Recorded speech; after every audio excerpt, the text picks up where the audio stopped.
नमस्कार, मैं हूं आपके साथ पूर्णिमा मिश्रा। हमारे खास प्रोग्राम क्या कहते हैं नरेंद्र मोदी में आज आपको सुनवाएंगे पीएम मोदी का वो ऐतिहासिक भाषण जो उन्होंने 7 मई 2023 को शिमोगा, कर्नाटक में दिया। अपने भाषण में प्रधानमंत्री ने कहा कि बीजेपी आज ऐसी आधुनिक व्यवस्था बना रही है जिसमें हमारी बेटियों को हायर एजुकेशन हासिल करने में कोई परेशानी ना हो। ये व्यवस्था बेटियों को साइंस और टेक्नोलॉजी के फील्ड में आगे बढ़ने के लिए प्रेरित कर रही है और आज हमारी बहनें बेटियां हर फील्ड, हर सेक्टर में एक नई लहर पैदा कर रही हैं। ये क्षेत्र देश के सबसे उपजाऊ क्षेत्रों में से एक है।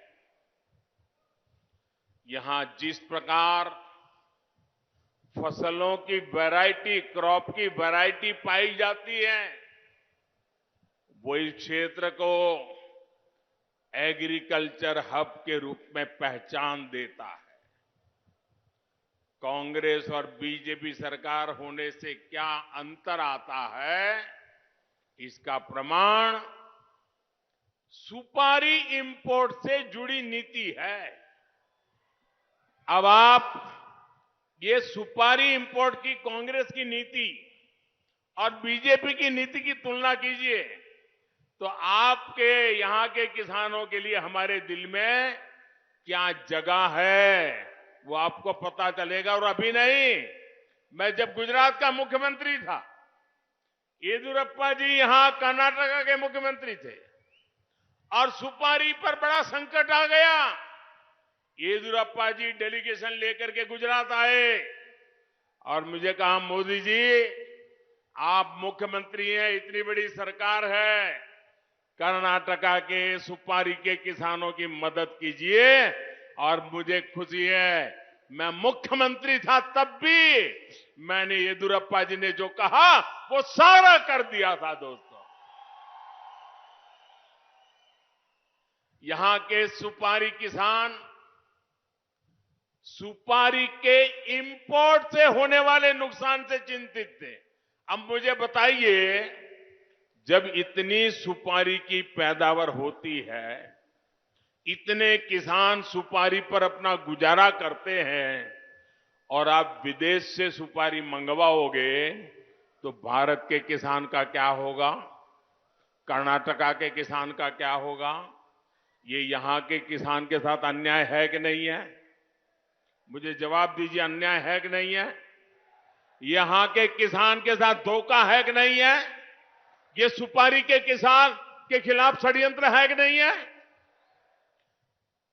उन्होंने विदेशों से कम कीमत वाली सुपारी इंपोर्ट से करने का निर्णय कर लिया और हमारे किसानों की कमाई, इनकम कम होती गई। लेकिन कांग्रेस की सरकार ने इस पर कोई ध्यान ही नहीं दिया। आपने 2014 में मुझे दिल्ली में भेजा, आपकी सेवा करने का अवसर दिया। 9 ईयर पहले सुपारी पर मिनिमम इंपोर्ट प्राइस MIP सिर्फ 100 रुपीज पर केजी के आसपास थी।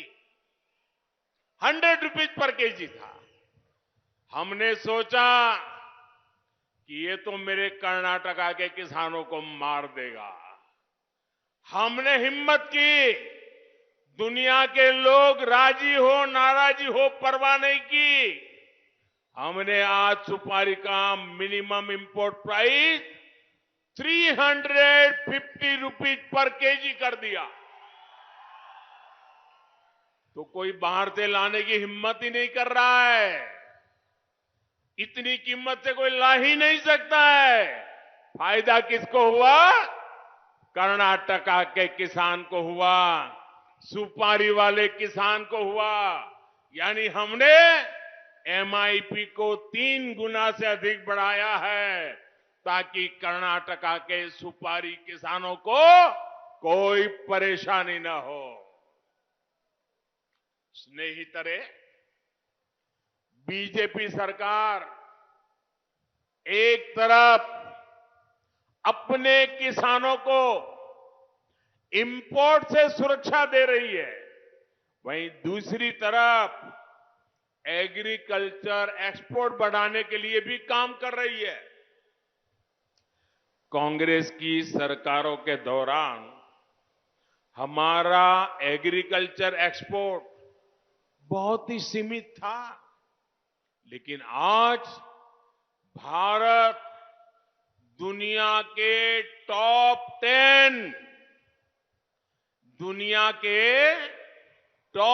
10 एग्रीकल्चर एक्सपोर्टर देशों में पहुंच गया है। कोरोना काल में भी भारत ने रिकॉर्ड एग्रीकल्चर एक्सपोर्ट किया है और जिसका सीधा सीधा लाभ ये मेरे रायता बंधुओं को हुआ है, मेरे किसान भाइयों को हुआ है। बीजेपी सरकार बीज से लेकर बाजार तक हर प्रकार की सुविधा किसानों को दे रही है। पिछले 9 वर्षों में 2000 से अधिक, 2000 से ज्यादा हमने बीज की वैरायटी, नई वैरायटी किसानों के लिए उपलब्ध कराई है। 9 साल में 2000 नई वैरायटी बीज की, ये भी अपने आप में एक रिकॉर्ड है। बड़े बड़े संकटों के बावजूद हमने देश में फर्टिलाइजर की कमी नहीं होने दी। रूस यूक्रेन संकट के कारण दुनिया में फर्टिलाइजर की कीमतों में रिकॉर्ड वृद्धि हो गई, लेकिन हमने देश के किसानों पर इसका बोझ नहीं पड़ने दिया। यूरिया की बढ़ती कीमतों की वजह से 2 लाख करोड़ रुपीज, 2 लाख करोड़ रुपए, उससे भी ज्यादा का बोझ जो किसानों पर पड़ने वाला था, लेकिन ये आपका बेटा दिल्ली में बैठा था ना, वो बोझ आप पर नहीं पड़ने दिया। ये बोझ सरकार ने खुद उठा रही है।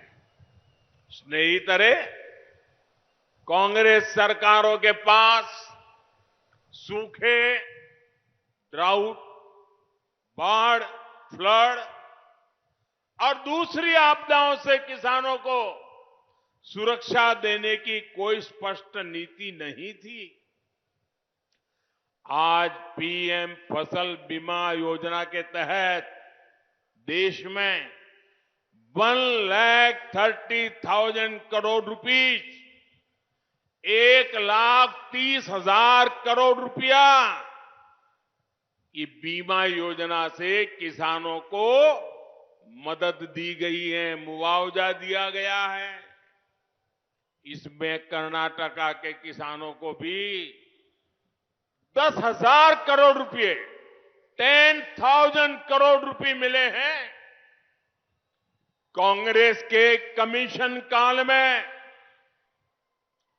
देश के करोड़ों किसान बैंकिंग सिस्टम से बाहर थे। हमने करोड़ों छोटे किसानों को किसान क्रेडिट कार्ड की सुविधा दी। कांग्रेस कर्ज माफी के नाम पर अपने लोगों की, बिचौलियों की तिजोरियां भरती थी। हमने पीएम किसान सम्मान निधि से 18,000 करोड़ रुपए सीधे कर्नाटका के किसानों के बैंक खातों में जमा किए। स्नेहितरे, शिवमोगा के पास कर्नाटक की महान महिला संत अक्का महादेवी की जन्मभूमि है। उनकी महिमा और उनके तेज के बारे में सुनकर स्वयं जगत गुरु बसवेश्वरा उन्हें अक्का कहते थे। ये हमारा सौभाग्य है कि हमें ऐसी महान संत का आशीर्वाद मिला जिनके शब्द आज भी लोगों को प्रेरित करते हैं। लेकिन एक ये भी सत्य है कि कांग्रेस के दशकों के शासन में बेटियों की शिक्षा और महिला सशक्तिकरण को पीछे धकेल दिया गया। दशकों तक कांग्रेस सरकार ने स्कूलों में बेटियों के लिए अलग टॉयलेट नहीं बनवाया। टॉयलेट ना होने की वजह से बेटियां स्कूल छोड़ देती थी। इससे बेटियों की शिक्षा पर बुरा असर पड़ता था। बीजेपी ने बेटियों के साथ हो रहे इस अन्याय को दूर करने के लिए अभियान चलाया। अब ज्यादा से ज्यादा लड़कियां, हमारी बेटियां स्कूल जा रही हैं और अपनी पढ़ाई पूरी कर रही हैं। स्नेहितरे, बीजेपी आज ऐसी आधुनिक व्यवस्था बना रही है जिसमें हमारी बेटियों को हायर एजुकेशन हासिल करने में कोई परेशानी ना हो।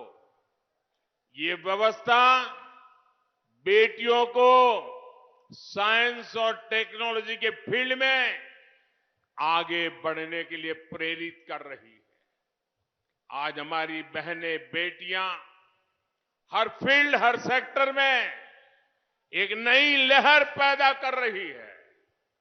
वो भारत में हो रहे स्टार्टअप रिवॉल्यूशन में भी महत्वपूर्ण भूमिका निभा रही है। बेटियों के सामने तीनों सेनाओं में भर्ती से जुड़ी जो बाधाएं थी, उन्हें भी बीजेपी सरकार ने हटा दिया है। यहां तक कि अब उनके लिए सैनिक स्कूल भी खुल गए हैं। आज हर बेटी के पास अक्का महादेवी जैसी शक्ति है। अक्का महादेवी के आशीर्वाद है और मुझे विश्वास है यही नारी शक्ति 21वीं सदी में भारत को सबसे आगे ले जाएगी। स्नेहितरे, आज मैं कर्नाटका के फर्स्ट टाइम वोटर्स, जो पहली बार मतदान करने वाले हैं, जिनकी 18 साल की उम्र हुई है, मैं आज इन फर्स्ट टाइम वोटरों से सवाल करना चाहता हूं। मेरे सवाल को समझे, सोचे, क्या कर्नाटका का विकास ऐसी कांग्रेस पार्टी कर सकती है जिसका लक्ष्य भ्रष्टाचार और तुष्टीकरण हो? कर सकती है क्या? कांग्रेस भला कर सकती है क्या? जरा पूरी ताकत से बताइए, कर सकती है क्या? कांग्रेस हमारे नौजवानों का भविष्य बना सकती है क्या? आपके पिताजी को, माताजी को, दादा दादी को जो मुसीबतें झेलनी पड़ी, ये मोदी आपको ऐसी मुसीबतों से गुजरने देना नहीं चाहता है।